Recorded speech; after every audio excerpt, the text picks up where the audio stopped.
আসসালামু আলাইকুম। দুই যমজ ভাই, দুইজনের বয়স সেম 25 বছর। বয়স যখন 25, তখন দুই ভাইয়ের এক ভাইকে একটা রকেটের মতো মহাকাশযানে চড়িয়ে পৃথিবী থেকে বাইরে পাঠিয়ে দেওয়া হলো। আরেক ভাই সে পৃথিবীতেই রয়েছে।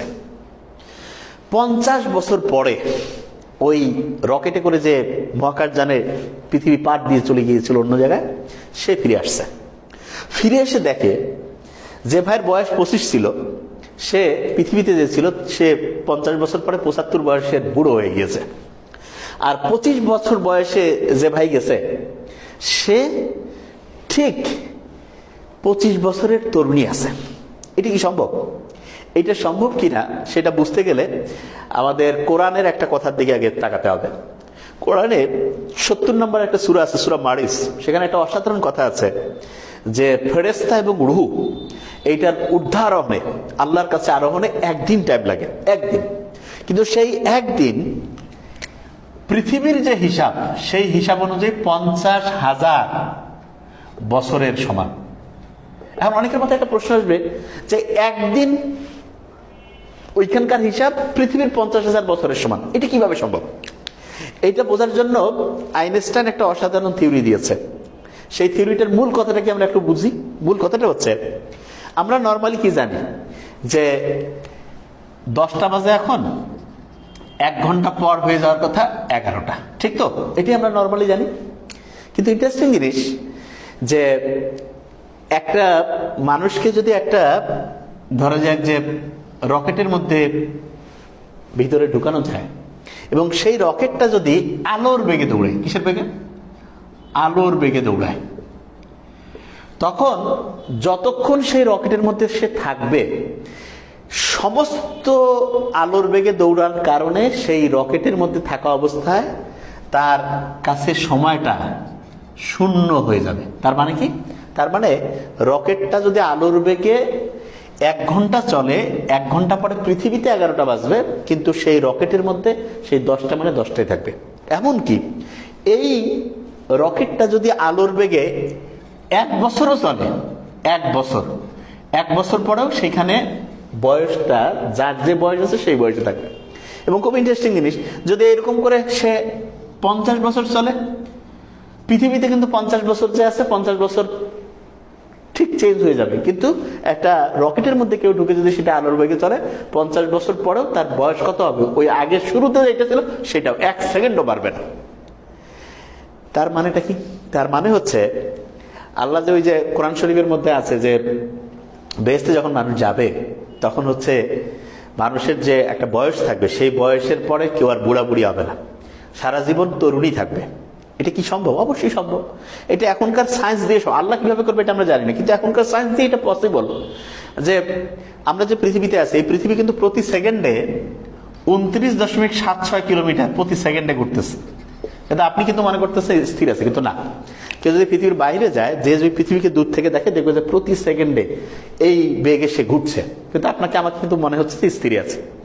তো ঠিক তেমনি করে জান্নাত জাহান্নাম যেখানে থাকবে, আল্লাহ যদি ইচ্ছে করেন যে সেই জান্নাতটা প্রতি সেকেন্ডে 3 লক্ষ কিলোমিটার বেগে দৌড়াবে, 3 লক্ষ কিলোমিটার প্রতি সেকেন্ডে, সেটা গতিশীল হবে।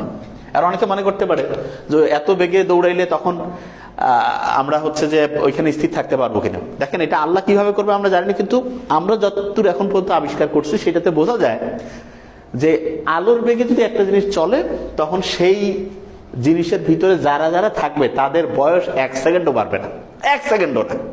এবং এইটা যদি একদম 1000 বছর এরকম চলতে থাকে, 1000 বছর পরও তাদের বয়সের 1 সেকেন্ডও বাড়বে না। নর্মালি কিন্তু এটা বিশ্বাস করার মতো না।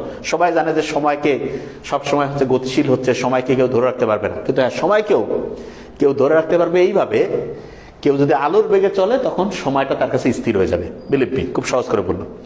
তার মানে হচ্ছে জান্নাত জাহান্নাম যে জায়গায় থাকবে সেটা আল্লাহ জানেন কিভাবে সেট করবেন, কিন্তু এখন পর্যন্ত যে আবিষ্কার সেটা দিয়েই প্রমাণ করা যায় যে ইচ্ছে করলে পরে আলোর বেগে চলমান থাকলে মানুষের বয়সটাকে স্থির করে রেখে ফেলা সম্ভব। এবং এখানে আরেকটা জিনিস বলি, জাহান্নামে যে যাবে, জাহান্নামীদের কিন্তু এই যে আগুনে পোড়ানোর পরে তার স্কিনটা আছে না, কিছুদিন পর পরে নতুন স্কিন দিয়ে হচ্ছে রিপ্লেসমেন্ট হবে। কারণ অনেকের মাথায় প্রশ্ন আসতে পারে, তাদের জন্য এরকম ফ্যাসিলিটি কেন? জাহান্নামে যাবে, ফ্যাসিলিটি না, এটা তার জন্য কষ্টের কারণ। কিরকম?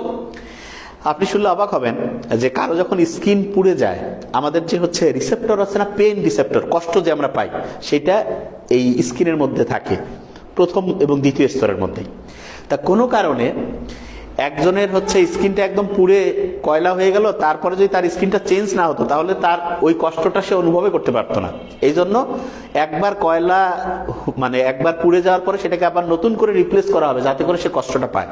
তার মানে এখন বিজ্ঞানীরা দেখতেছে যে পেইন রিসেপ্টর সেটা স্কিন এবং তার নিচের একটা স্তরের মধ্যে এটা থাকে। ওকে, তার মানে আল্লাহ বলছেন নতুন হচ্ছে একবার পুড়িয়ে ক্রমাগত তার স্কিন, তার হচ্ছে চামড়াকে হচ্ছে চেঞ্জ করে ফেলা হবে। এটা তার মানে তার কষ্টটা প্রতি মুহূর্তে আরো বাড়তে থাকবে। এখানে আরেকটা জিনিস বলে রাখি, আমরা যখন মেডিকেলে পড়তে গেলাম তখন দেখলাম যে কয়েকজন ভাই বললো যে দেখো, মানুষকে তো এখন মানুষে বানায় ফেলতেছে মানে পরীক্ষাগারে। কিরকম? যে মানুষের যে একটা কোষ, সেই কোষ থেকে, কোষ মানে ইংরেজি যেটা বলে সেল, সেইটা থেকে বৈজ্ঞানিকভাবে ওই রকম একটা মানুষে বানানো যাবে। তার মানে কি, ধরা যাক যে সাদ্দাম হোসেনের মতো একজন মানুষ তার শরীর থেকে শরীরের যে কোনো একটা অংশ থেকে একটা কোষ নিয়েছে, নেওয়ার পরে ওইটাকে একটা পরীক্ষাগারে কৃত্রিম উপায়ে একটা মানুষের মতোই অবয়বে তৈরি করা যাবে এবং সেই লোকটার চেহারা হুবহু সাদ্দাম হোসেনের মতোই হবে। এবং এই সিস্টেমটাকে বলা হচ্ছে ক্লোনিং। কি বলে? ক্লোনিং। এবং এই সিস্টেমের মাধ্যমে মানুষের ক্লোনিং করা কিন্তু হচ্ছে নিষিদ্ধ করা হয়েছে বিভিন্ন কারণে, কিন্তু এই সিস্টেমের মাধ্যমে কিন্তু বিভিন্ন প্রাণী এদের অলরেডি হচ্ছে হুবহু তাদের শরীরের কোষ নিয়ে ওই রকম করেই হচ্ছে নতুন প্রাণী তৈরি করা যায়। তো অনেকে বললো যে এখন আল্লাহর মতোই তো ক্ষমতা মানুষের হয়ে গেছে, আল্লাহ না করুক, নাউজুবিল্লাহ, যে মানুষ অনেকে বলে যে মানুষকে এই মানুষে বানায় ফেলতেছে একটা দেহ কোষ নিয়ে। কিন্তু খুব ইন্টারেস্টিং জিনিস, আপনি শুনলে অবাক হয়ে যাবেন। প্রথম যে মানুষ আল্লাহ বানিয়েছেন আদম, এই আদমের শরীর থেকে, আদম আলাইহিস সালামের শরীর থেকে একটা পাজর, একটা বাঁকা হাড় নিয়ে সেখান থেকে তৈরি করেছেন মা হাওয়া আলাইহিস সালামকে। কিন্তু ইন্টারেস্টিং জিনিস, আল্লাহ যে ক্লোনিং করেছেন আর মানুষের যে ক্লোনিং, এই দুইটার মধ্যে একটা মৌলিক ডিফারেন্স আছে। ডিফারেন্সটা কি? মানুষ যখন ক্লোনিং করে, যার ক্লোনিং করবে, ধরা যাক আমার শরীরের কোষ নিয়ে আমার মতে যে মানুষটা তৈরি হবে তার চেহারা, বয়স সব আমার মতো হবে। তার মানে যার শরীর থেকে ক্লোনিং নিবে ওই লোকটা ঠিক ওই রকমই হবে। যদি একটা পুরুষের ক্লোনিং করে, ওই যে নতুন লোকটা তৈরি হচ্ছে সে পুরুষই হবে। একটা মহিলার ক্লোনিং করলে নতুন যে মানুষটা তৈরি হবে সে একটা মহিলা হবে এবং ওই চেহারার হবে। কিন্তু ইন্টারেস্টিং জিনিস, আল্লাহ যে ক্লোনিং করে সেটা পুরুষের শরীরে একটা হাড় নিয়ে ক্লোনিং করে বানিয়ে ফেললো একজন নারী। তার মানে পুরুষের ক্লোনিং করলে নারী, যেটা বিজ্ঞান এটা চিন্তাই করতে পারে না। তার মানে আল্লাহ যে মানুষকে সামান্যতম জ্ঞানের অধিকারী করে পাঠিয়েছে তার নমুনা আমরা চিন্তা করতে পারি যে এরকম দেহ কোষ সেই রকমের মানুষ, কিন্তু আল্লাহ ক্লোনিং করছে, পুরুষের ক্লোনিং করে নারী তৈরি করতে পারে। এবং খুব ইন্টারেস্টিং জিনিস, আপনারা জানেন যে মরিয়ম আলাইহিস সালামের ফু দিয়ে দিল, ওনার শরীরে তৈরি হয়ে গেল কি ঈসা আলাইহিস সালাম। ঠিক আছে, যেটা অনেকে কেউ মানে বিস্ময় করে, এটা চিন্তাই করতে পারে না। তার মানে আল্লাহ টেকনোলজি এটা আনবিলিভেবল, মানুষের ওই চিন্তার মধ্যে আসতে পারবে না। এবং আমরা যে চিন্তা করি, আমাদের জ্ঞান যতটুকু আছে সেইটার উপর ভিত্তি করে আমরা চিন্তা করতে পারি।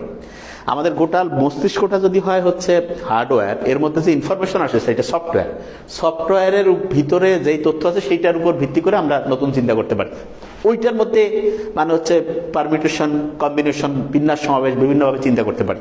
এই জন্য বিভিন্ন বই পড়লে মানুষের মস্তিষ্কের কর্মদক্ষতা আল্লাহর মধ্যে বাড়ে, তখন বিভিন্নভাবে চিন্তা করতে পারে। তবে আমরা ওই জিনিস কখনো চিন্তা করতে পারি না যে এই বিষয়ে কোনো আমাদের ধারণাই নেই। তা আল্লাহ যে এই যে ফু দিল, মানে হচ্ছে রূহ ফুঁকে দিল জিবরাইল আলাইহিস সালামের মাধ্যমে, এবং তারপরে হচ্ছে কি হয়ে গেল, সেখানে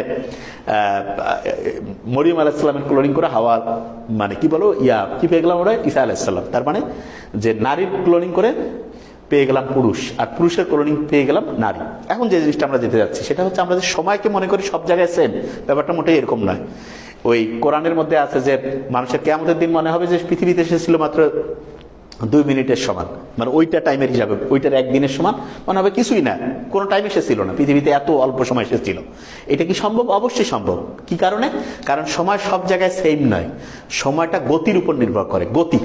এবং এখন বিজ্ঞানীরা দেখতেছে যে হ্যাঁ, কেউ যদি আলোর বেগে দৌড়ায় তাহলে তার টাইমটা একদম স্থির হয়ে যাবে। তার মানে আল্লাহ যদি চায় যে বেহেশতে একটা লোক গেছে, যে ঠিক আছে ওই গোটাল বেহেশতটা হচ্ছে আলোর বেগে দৌড়াচ্ছে, আল্লাহ যদি চায়, আল্লাহ তো অর্ডার দিলেই হবে। কিন্তু বিজ্ঞান দিয়ে আমরা প্রমাণ করতে পারি এটা পসিবল, যে লক্ষ লক্ষ কোটি কোটি বছর যাওয়ার পরও তার কোনোভাবেই টাইম বাড়বে না। এবং মোস্ট ইম্পর্টেন্ট জিনিস, মোস্ট ইম্পর্টেন্ট, যে এই যে মানুষ থেকে যে মানুষ তৈরি করা, এই পদ্ধতিতেও আল্লাহর যে সৃষ্টি সেটা আমাদের চেয়ে একেবারে সৃষ্টির তত্ত্বের মৌলিক হিসাবেরও বাইরে। তার মানে আল্লাহর টেকনোলজির, আল্লাহর যে সিস্টেম সেইটার কাছাকাছি আমাদের এটা যাওয়াই যাবে না। এই জন্য আল্লাহর নিয়ম মেনে তার শুকরিয়া আদায় করে তার দেখানো পথে চলাই সবচেয়ে কল্যাণকর। Thank you so much.